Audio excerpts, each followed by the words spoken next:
Right.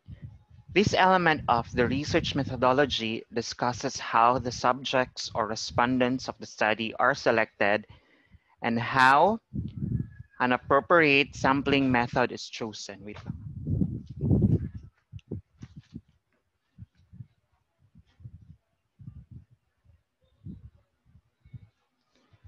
Okay, subjects can be individuals or groups to which interventions or processes are applied. So this is specific part of research methodology, which is the research respondents, is necessary to identify.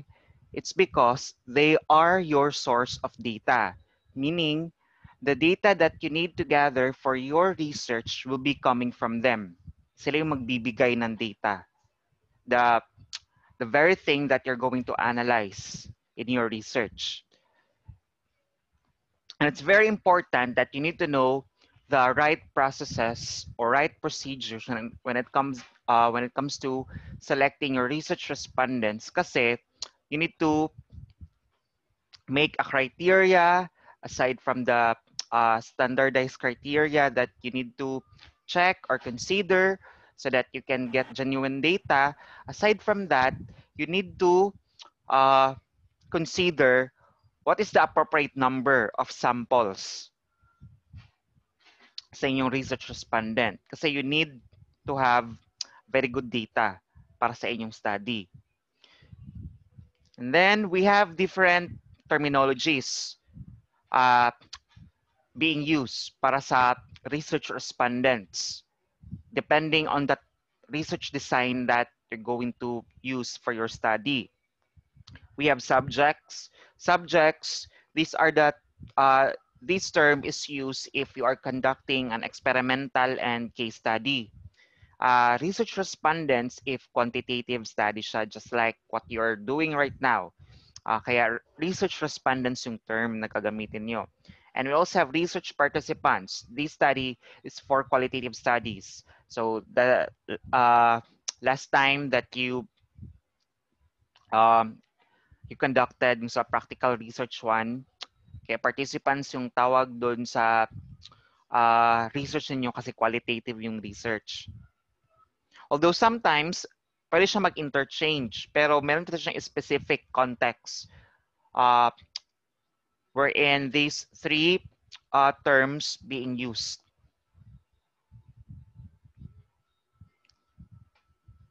Right, so, okay, we have the terms population and sample. So later on, you will understand what's the difference between these two. Population is composed of persons or objects that possess some characteristics that are interest to the researcher. Meaning, population is the general people that are the interests of the researcher. Meaning, these are the people that can be qualified to be respondents of your research.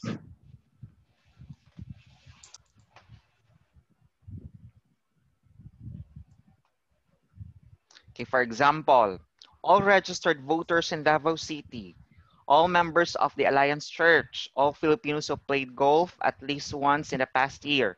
So, pwede ito yung magiging criteria ninyo when it comes to selecting the population for your research respondents. But populations can refer to things as well as people. So, populations is not just for people. Pwede rin siya sa objects. Like all widgets produced last Tuesday by the ACMA Widget Company, all daily maximum temperatures in July for major US cities. So pwede siya object ng population. As long as fit sila sa research ninyo. Criteria on choosing research respondents. So two groups of population. We have target population and accessible population. The target population consists of the entire group of people or objects to which the findings of the study is of the study generally applies. So, itong target population, this refers to the entire or general population that you want to be the respondents of your research. Ito naman, accessible population.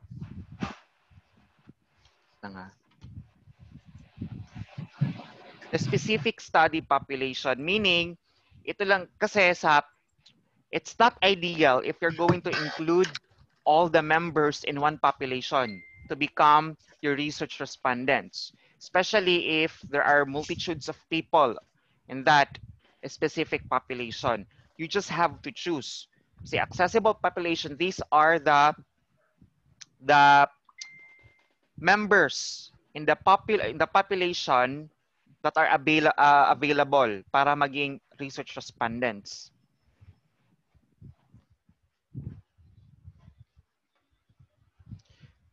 So a sample is a subset of the entire population or a group of individuals that represents the population and serves as the respondents of the study. A single member of the population is called an element. Yung sample, this is the specific number of respondents that you will be needing for your research based on the number of your population. Yan siya. Kasi it's not ideal that you're going to include all the members of the population para maging respondents sa study ninyo.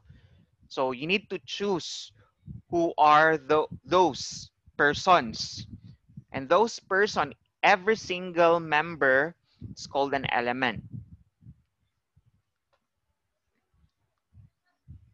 Okay, let's go back to this image. If you can see in the picture, there's the population and the sample. So based on the population, you're just going to select the specific number of respondents, of persons out of that population to become the samples of your study. Ganun siya.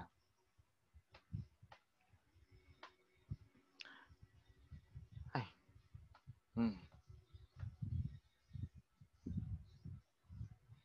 So we have what we call parameter and statistics. Itong these two refers to the elements or number of persons na nire-refer doon sa population at saka sample. Itong parameter, it refers to the population. Ito namang statistics, it refers to the sample. Halimbawa, yung target population nyo is 15,000 na senior high school students sa Davao City. Pero yung accessible doon or available to become your respondents ay 5,000 out of this 15,000. Then sa 5,000, hindi siya necessary na isali nyo lahat. You're going to identify how many elements from that number of population na you'll be needing to become your respondents. Halimbawa, sa 5,000, need 900 students para maging respondents ninyo. Tawag dun sa 900, statistics. Dun sa 15,000 na target population at saka 5,000 accessible population, parameter yung term.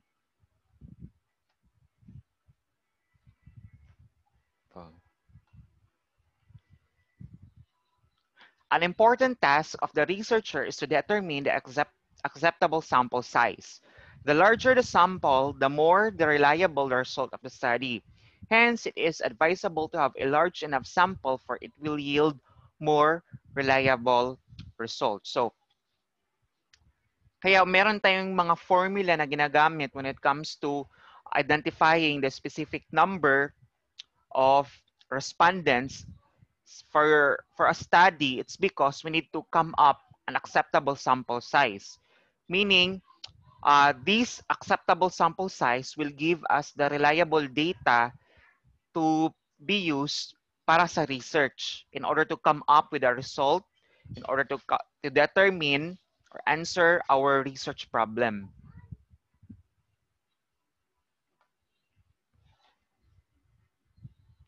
Okay, factors to consider in determining the sample size.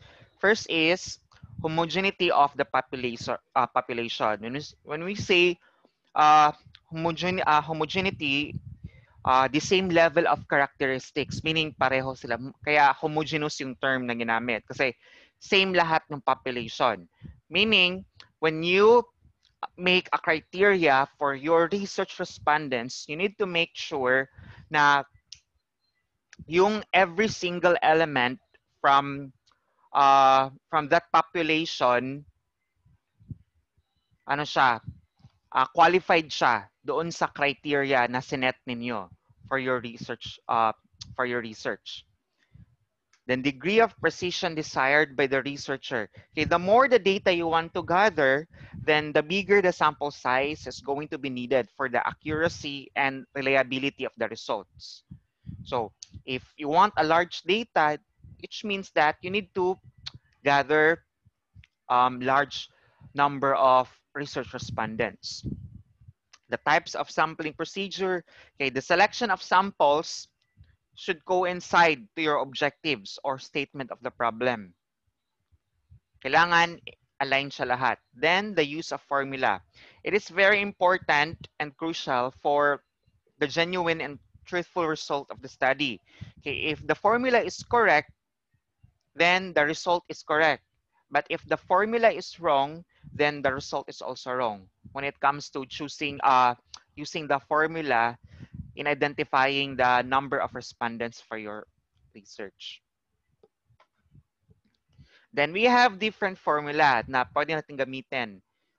We have the Sloven formula.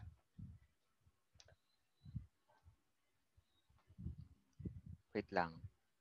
And we also have the Calmorin formula. Itong sa Sloven formula,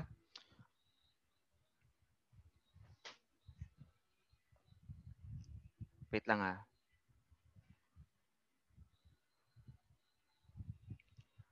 Ginagamit siya if you have a large number of population para sa study ninyo. Ito namang sa Calmorin, if more than 100 yung sampling. For example, sa grade 9, sino yung research dito, mag-conduct ng research na more than 100 yung sa grade 9 kasi I think more than 100 yata sila ang grade 9. Ay, ang grade 9, sorry, ang grade 10. I'm not sure ha kung pila sila. If more than 100 yung grade 10 sa CCSA, kailangan you need to use the Calmorin formula. Anyway, it's easy to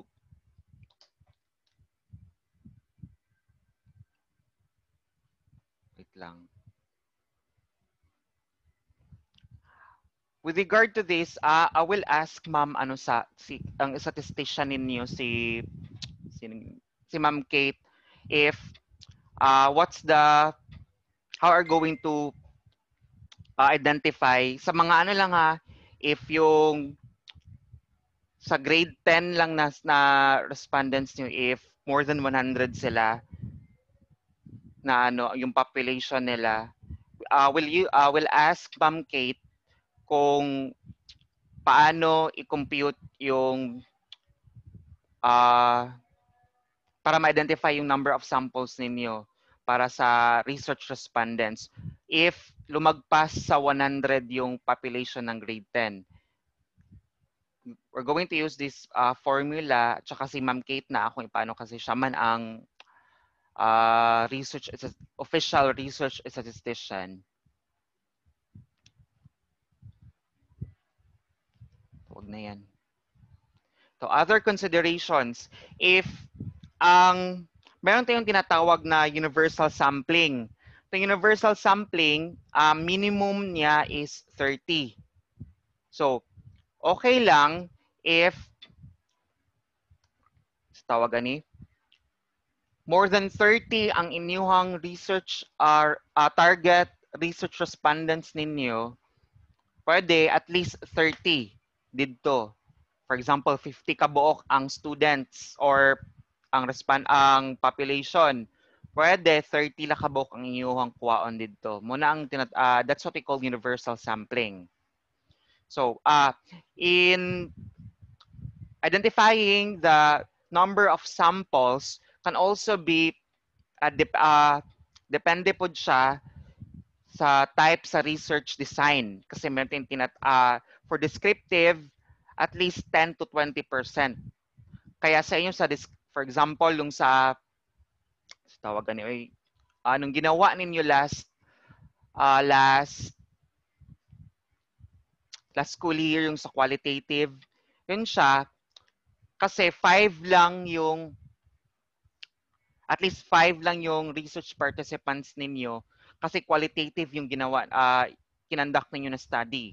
Different dito sa quantitative kasi depende siya kung ang tawag doon, kung comparative, correlational. Kasi sa comparative, if we're going to look at the studies dun sa pinost ko na samples, dun sa Schoology, may nag-comparative kasi doon. Like, kinumpare niya yung sa male at saka sa female at saka different age brackets. So, at least 15 respondents each doon sa label or category sa male at saka female.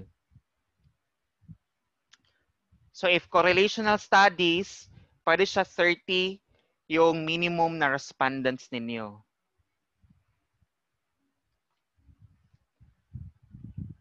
Okay, sampling is a way of getting a representative portion of the target population. So, sampling, this is the procedure in terms of knowing the specific number of samples that you will be needing for your study.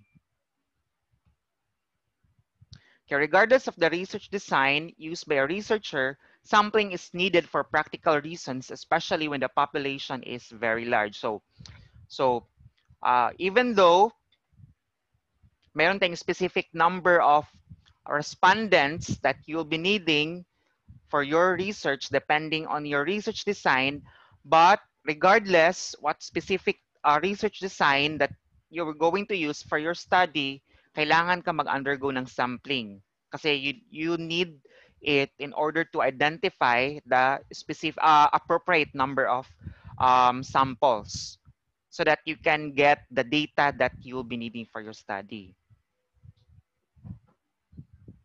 So a total population of 100 or less may not need to be sampled, but more than this, sampling is desirable for effectiveness, efficiency, and economy in data gathering. So as what I have mentioned earlier, kung 100 pababa lang yung population ng target population ninyo, 30 lang yung kailangan ninyo. Hindi na siya kailangan mag-undergo ng sampling procedure, yung i-compute pa ninyo, pero kailangan nyo ma-hit yung minimum number of respondents, which is yung 30, or tinatawag natin na universal sampling.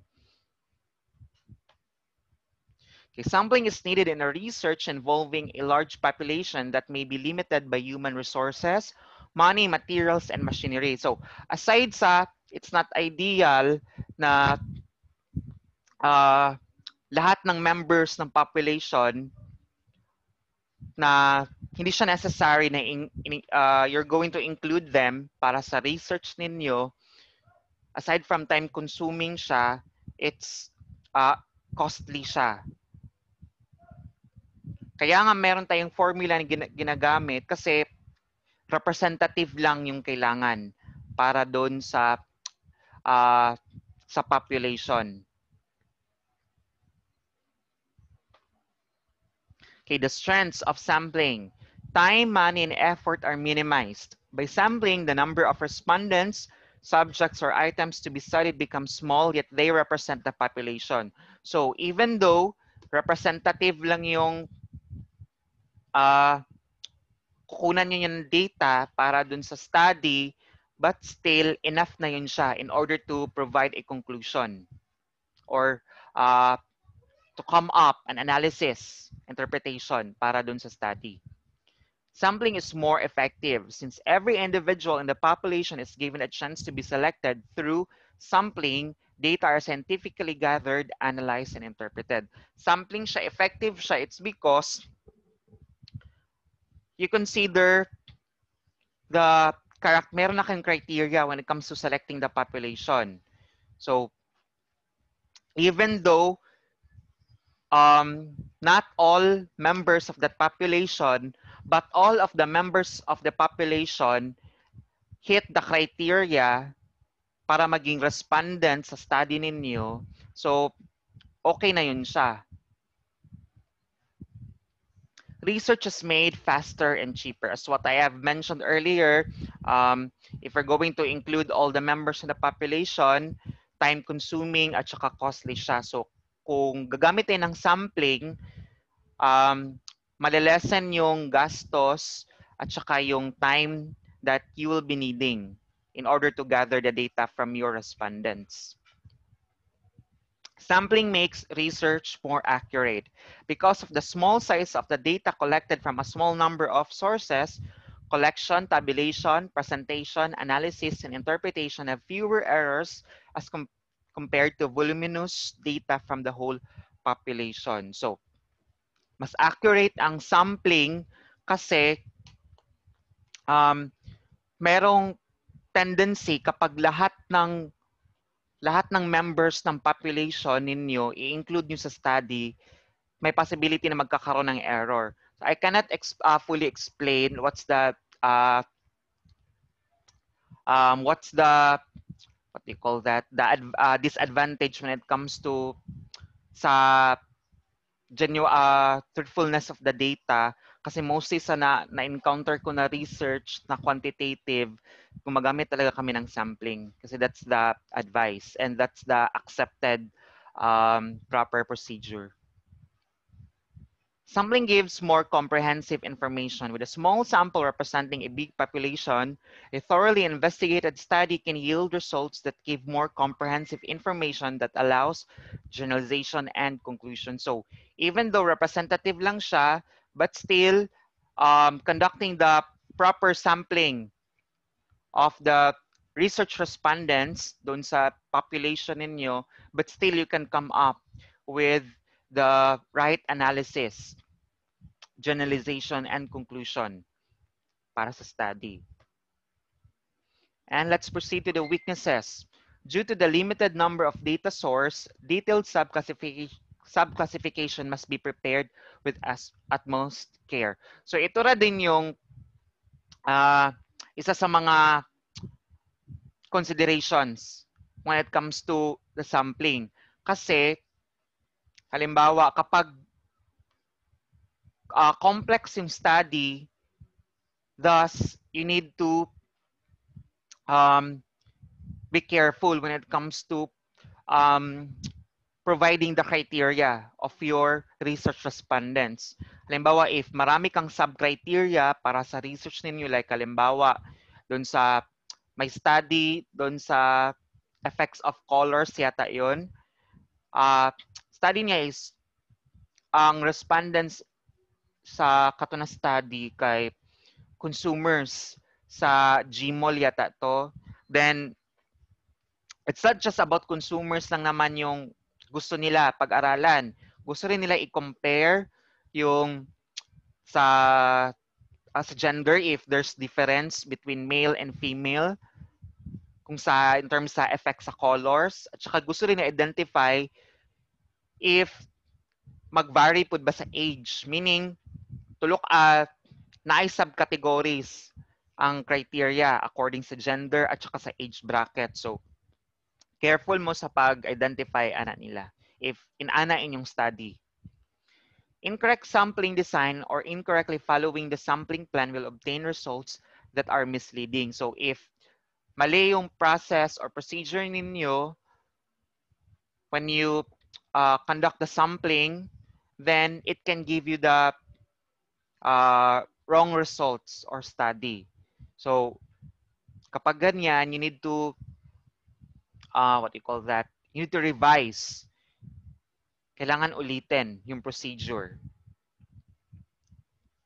Sampling requires an expert to conduct the study in an area, otherwise the results obtained will be erroneous. Kaya halimbawa, yung sa mga sa mga tribal group or ethnic groups, kapag nagkakandak ka ng study, kailangan i-label, or even sa mga villages lang na hindi mga tribal group.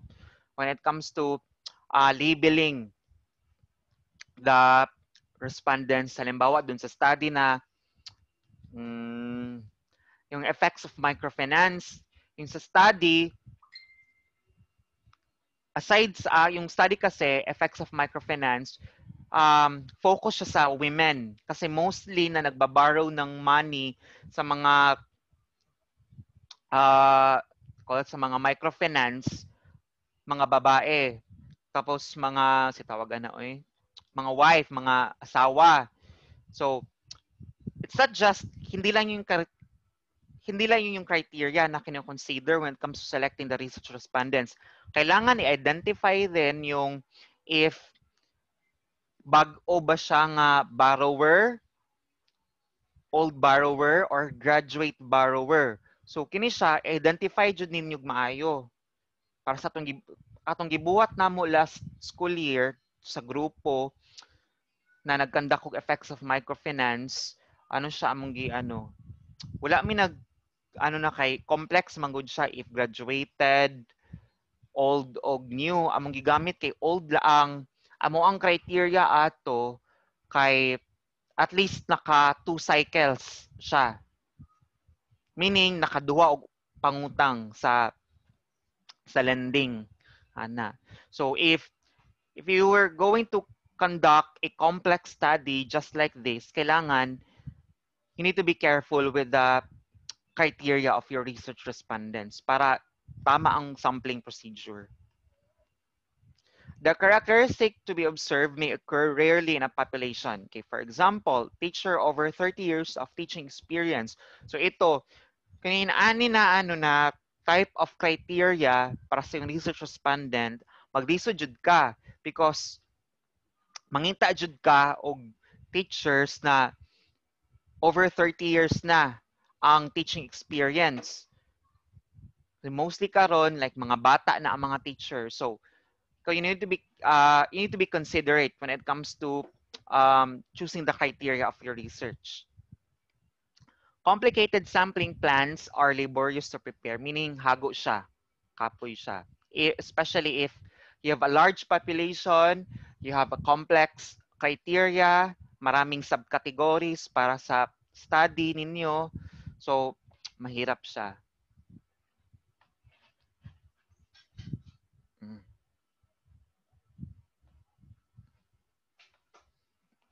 Two general types of sampling, the probability sampling or scientific sampling gives every member of the population equal chance to be selected as part of the study.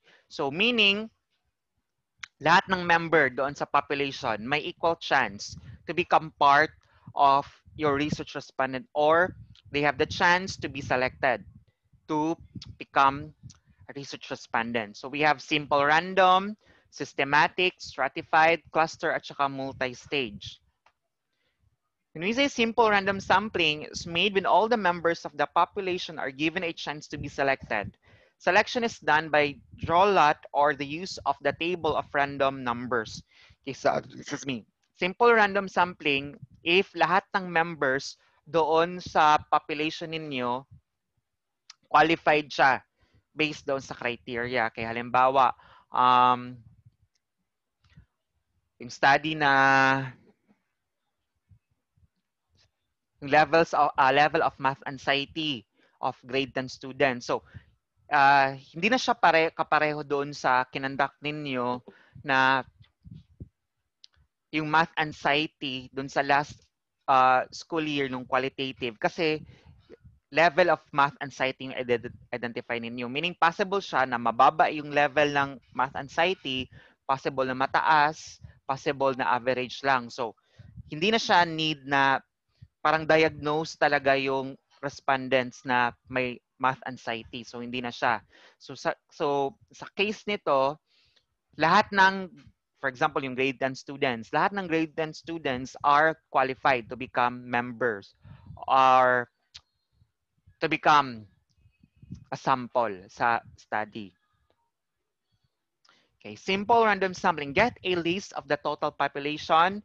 This is just a suggestion ha, in terms of selecting um, the samples or the respondents of the study. Okay, cut pieces of paper to small sizes that can be rolled. Put a number on each piece of paper corresponding to each number. Magbunot-bunot mo, then you assign the number dun sa specific student. Tapos kung sino yung nabunot, then ano yung number, then that's the research respondent. So this is just a suggestion. This is just a one way in terms of identifying the research respondents kapag simple random sampling yung gagawin. We also have systematic sampling. It's choosing the nth name in the population as a sample. Itong systematic sampling, like halimbawa, sa class record or sa master list ng grade 10 students. For every third students, kung sino yung ika-third, siya yung magiging what do you call that? Siya yung magiging respondent. Mapipili siya na maging respondent sa study.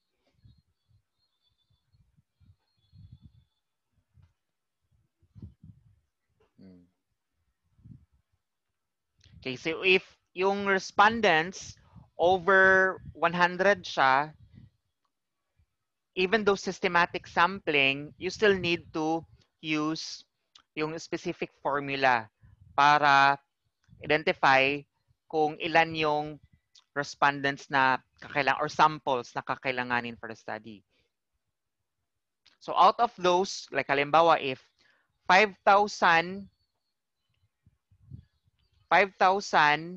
yung anong tawag nito? 5,000 yung population, tapos yung desired sample is 100, every 50 of the anong tawag doon sa list ng population.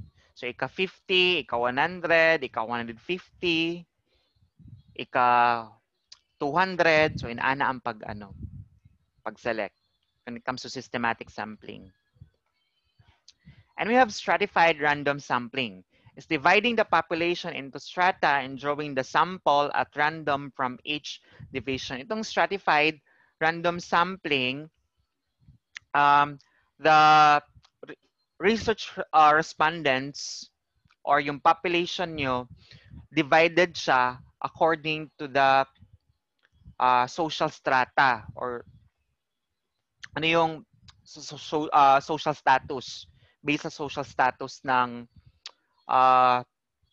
every element. Like halimbawa dun sa mga pre-election surveys na ginagawa or yung latest, yung satisfactory rating ni President Duterte, yung dinedivide siya, merong Class A, Class B, Class C, Class D, stratified random sampling yung method nun. Kasi binibase, kinakategorize nila yung respondents nag-participate ng survey based doon sa social status nila. Halimbawa, sa Class A, yung naka-assign doon ay mga nasa upper class. Sa Class B, nasa upper middle class. Sa Class C, nasa middle class. Class D, nasa lower middle. Class E, nasa lower class. So, ano ang stratified random sampling? Based doon sa social status.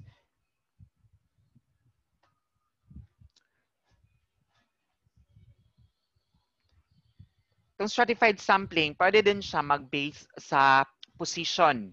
Yung halimbawa, if yung target population ninyo is yung tawag doon, ang stakeholders ng isang school, halimbawa sa CCSA, stakeholders ng school, meaning ito yung teachers, ito yung parents, ito yung students, or staff, or the admin. So, you will be needing a specific number para sa pupils, para sa teachers, para sa parents, para mag-participate sa study. According to rank then. Then we have cluster sampling. It's a design that uses a group as sample rather than an individual.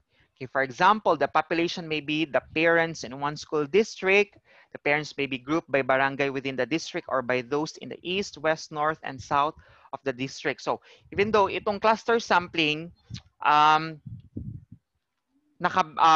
same lang yung criteria para sa pag-select ng respondents. All the respondents belong in the same population. Kaya lang, dinivide sila. Depende kung ano yung magiging criteria ninyo, kung paano sila i-divide. Be it, i-divide sila by district, by barangay, by purok, by village, ganon.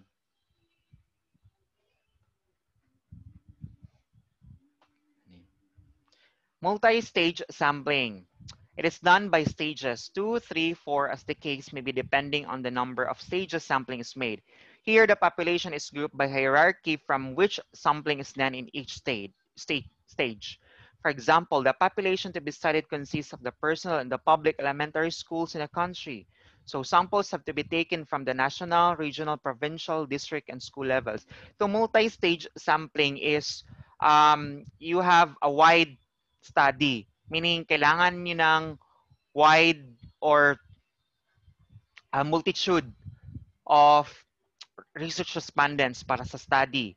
So kapag, halimbawa, dito sa example, if you're conducting a national study, pwede siya yung by label or by category or hierarchy yung pagpili ng research respondents. And the second type of sampling is the non-probability or non-scientific sampling. It is the opposite of probability. Here, the researcher's judgment determines the choice of the sample. So we have purposive sampling. In this design, the samples are chosen based on the judgment of the researcher who determines an individual a sample for possessing special characteristics of some sort. Kagaya nung ginawa ninyo last year, purposive sampling yun. Kasi mas specific yung criteria na pagpili. Tsaka mas detailed siya. Halimbawa, dun sa study na yung math anxiety. So in order to come up with a good data para doon sa study, kailangan yung magiging participants ninyo, like certified sila na may anxiety talaga sa math. Ganun siya. Or yung sa study na psychology-based design, software design, dun sa software designers. So kailangan yung mga programmers yung magiging sample ninyo. So mas specific siya.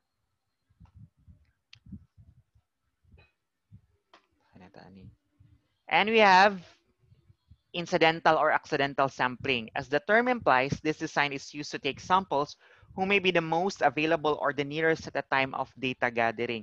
Okay, if yung sa incidental at saka accidental sampling, kaya halimbawa, yung research respondents ninyo, nakaano lang siya, halimbawa yung CCSA junior high school students, meaning lahat na sila. So you're just going to identify what a specific number of samples na kakailanganin ninyo out of the number of population sa junior high school. Then mag-approach lang kayo ng junior high school na pwede mag-answer doon sa survey ninyo, pero you need to make sure na kailangan yung data na mag-gather ninyo is enough siya based doon sa samples na kailangan ninyo. So kung sino lang available kasi general na siya.